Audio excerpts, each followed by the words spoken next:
By the end of this tutorial, Photoshop will never look intimidating to you. So what in the world is Photoshop? Photoshop is a program used to edit and create images made up of pixels. Now, you might ask what a pixel is. Well, it's a small box with just one color. So right here, you have one box with just one color. Right next to it, you have another box with a slightly different color right next to it. Right here at the bottom, you have one more box with very similar color. So these boxes of similar and different colors come together to create an image for you. So interesting, isn't it? When you first open Photoshop, you see the home screen. Think of Photoshop's home screen like the home screen on Netflix or YouTube. When you open YouTube, you're not thrown straight into a movie. Instead, you're welcomed with a dashboard showing your recently watched content, new recommendations, trending shows, and options to explore more. Photoshop works the same way. When you first open it, you're greeted with a home screen that shows your recent projects, templates to get started quickly, and learning resources, all designed to help you jump into your next creative task effortlessly. So right now, I've not opened anything, so if I go here, open one of our flyers and moved the Photoshop logo to the top, saved it by pressing Ctrl or Command plus S, and we closed it. Okay, now it begins to show right here. Whether I open an image, it would work the same. Save it or not, it would work the same this time. What's the workspace? In Photoshop, you can open the Photoshop application or the place where you work by simply clicking on the Photoshop icon on the top left. Once you click on it, you move to a place where you work. In other words, it's called the workspace because it's a space where you work. Now, how do you move back to your home screen? Just as in other devices, we click on the Home button. Can you find the Home button?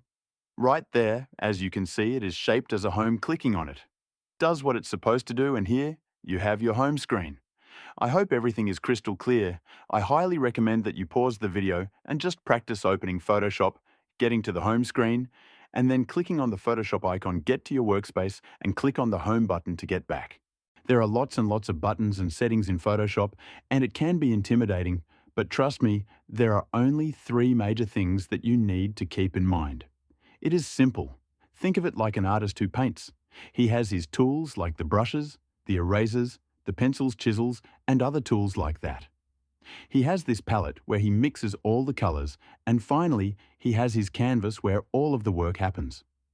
Similarly, in Photoshop, you have all the tools right here, like the brush tool for brushing, selection tools for selecting, and the move tool right here for moving. In Photoshop, you have your panels, like the Layers panel, which maintains the stack of all of the elements. For example, if you want the black to be above, you can bring it on top.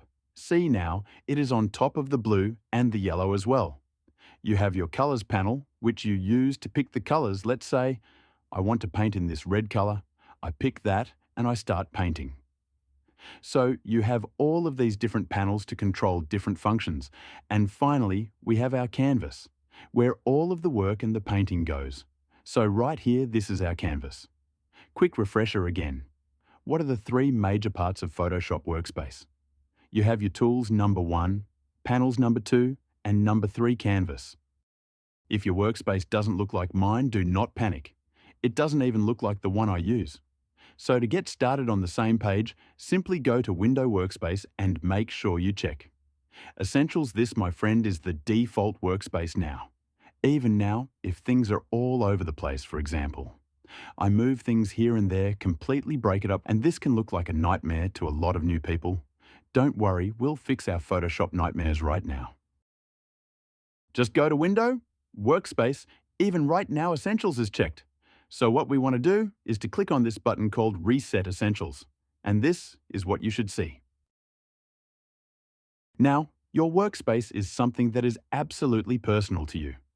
Your workspace might be completely different from mine, and that is absolutely fine. Besides, that is how it should be, because it's customized to how you work and the kind of projects you work on as you begin to learn Photoshop. Here's how I create my personal workspace. I keep it simple, clean, and only include the things that I need. For example, I don't like my tools in one line. I like it in 2 lines for quick access. So you can click on this button, that way they are in 2 lines. Also, I don't need any of these panels, so I drag out the entire group and simply close it. I don't need gradients. I also don't need patterns. I don't need channels. Neither do I need paths.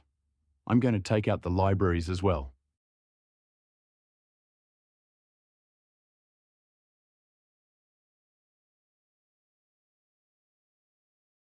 Now I'm left with layers, swatches, color and properties. Once you have created your workspace, you might want to save it. Go to Window, Workspace, and create New Workspace by clicking on New Workspace. I'm just going to name it Simple.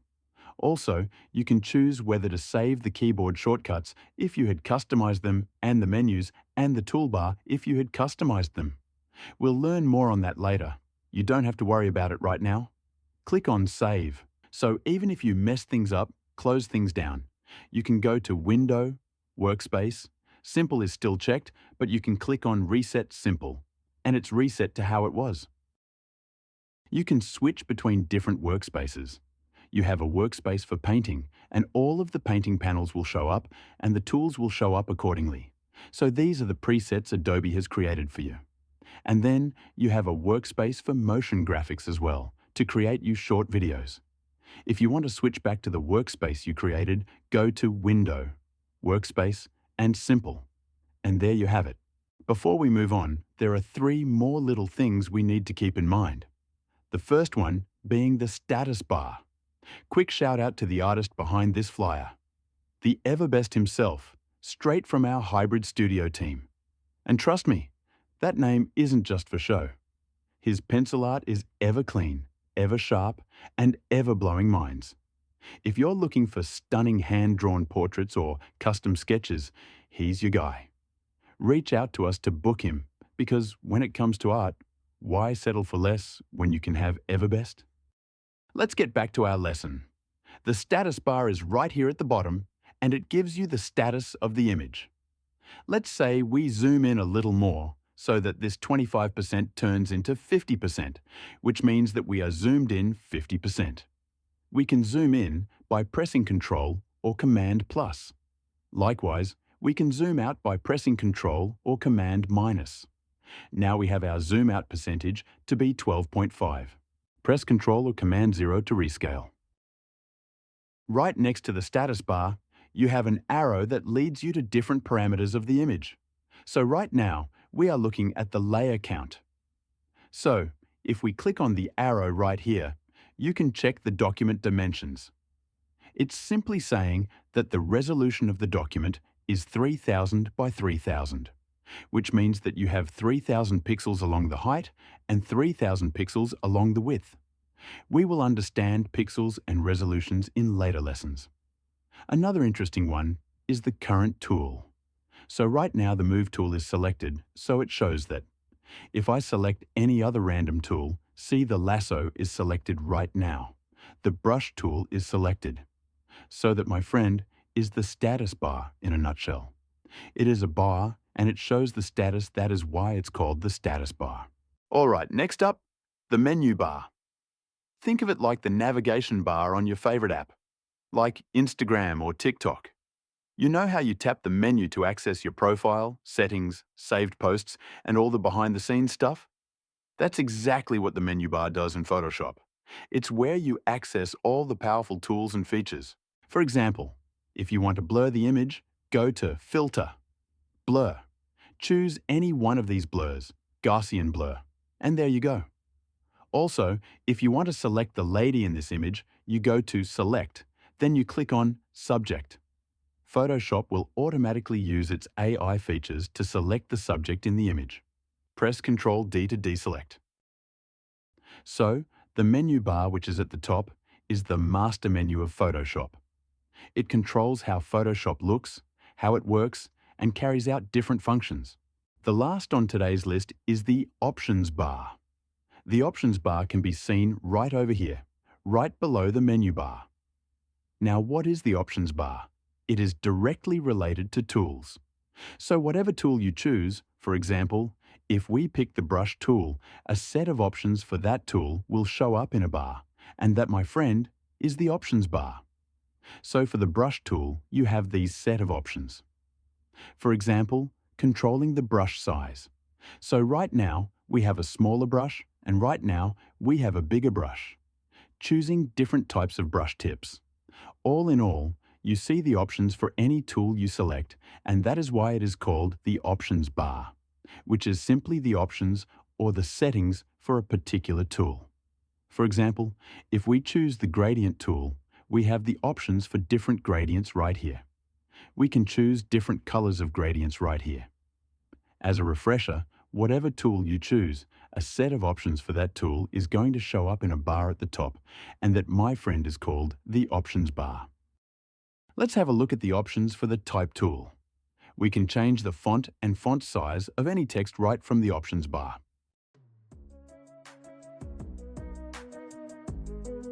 And that wraps up Lesson 1 of our Photoshop Beginner Series. If you made it this far, big ups to you. You're officially on your way to mastering the basics.